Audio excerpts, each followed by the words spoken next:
চিন্ময় কৃষ্ণ দাস এই ব্যক্তি এখনো পর্যন্ত কিন্তু জেলে রয়েছেন এবং তার মুক্তির দাবি করা হচ্ছে। বাংলাদেশে যেভাবে ইসকন আক্রান্ত হচ্ছে, আর এবার ইসকনের পাশে দাঁড়াচ্ছে হিন্দু মহাসভা।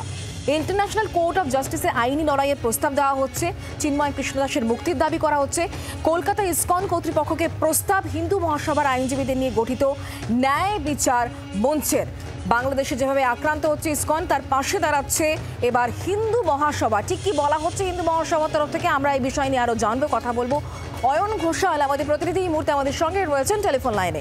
অয়ন, হিন্দু মহাসভার বক্তব্য হচ্ছে বাংলাদেশের যে কোনো আদালতে বারবার চিন্ময় কৃষ্ণর জামিন সেটার আবেদনটা খারিজ হয়ে যাচ্ছে। পাশাপাশি তার হয়ে যে সমস্ত আইনজীবী বাংলাদেশের স্থানীয় কোর্ট চট্টগ্রাম সহ সেখানে আইনি লড়াই দেওয়ার চেষ্টা করছেন, তাদেরকে আক্রমণ করা হচ্ছে।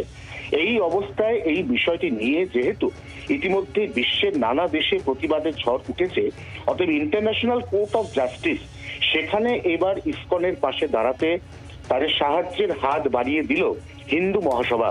হিন্দু মহাসভার পক্ষ থেকে আজকে যেটা জানানো হয়েছে সেটা হচ্ছে হিন্দু মহাসভা শুধুমাত্র চিন্ময় কৃষ্ণ নয়, বাংলাদেশের এই মুহূর্তে সংখ্যালঘু হিন্দুদের যতগুলি মামলা রয়েছে তাদের উপর নির্যাতনের, সেই নির্যাতনের প্রত্যেকটি মামলাকেই আন্তর্জাতিক আদালতে নিয়ে যেতে পারে এবং তার জন্য প্রয়োজনীয় আইনি এবং আর্থিক সাহায্য সেটা হিন্দু মহাসভা তহবিল সংগ্রহ করে তারা জোগাড় করে দেবে এবং তারা যে কোনো মূল্যে বাংলাদেশে হিন্দুদের ওপর যে অবিচার ঘটছে সেই অবিচারে জবাব দিতে চায় এবং সেটাও তারা দিতে চায় আইনি পথে এবং সেটাও দিতে চায় আন্তর্জাতিক বা ইন্টারন্যাশনাল কোর্ট অফ জাস্টিসে। ধন্যবাদ অয়ন। এবার শোনাবো হিন্দু মহাসভার তরফ থেকে আইনজীবীদের বক্তব্য, তারা ঠিক কি জানাচ্ছেন, শুনুন।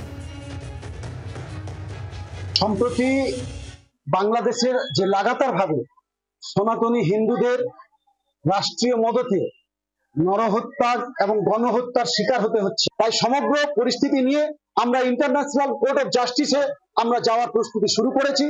যেহেতু এটি একটি আন্তর্জাতিক বিষয়, এর সঙ্গে ভারত সরকারের প্রত্যক্ষ সহযোগিতা প্রয়োজন রয়েছে, তাই আমরা আন্তর্জাতিক যে মানবাধিকার সংগঠনগুলো রয়েছে তাদেরকে সঙ্গে নিয়ে, ভারত সরকারকে সঙ্গে নিয়ে আমরা এই ইন্টারন্যাশনাল কোর্ট অফ জাস্টিসে আমরা চিন্ময় কৃষ্ণ প্রভুর মুক্তি সহ বাংলাদেশে নিরীহ হিন্দু সনাতনীরা যাতে বাঁচতে পারে, ধর্মাচরণ করতে পারে, তাদের জীবন জীবিকা সুরক্ষিত থাকতে পারে, তার জন্য প্রস্তুতি শুরু করেছি।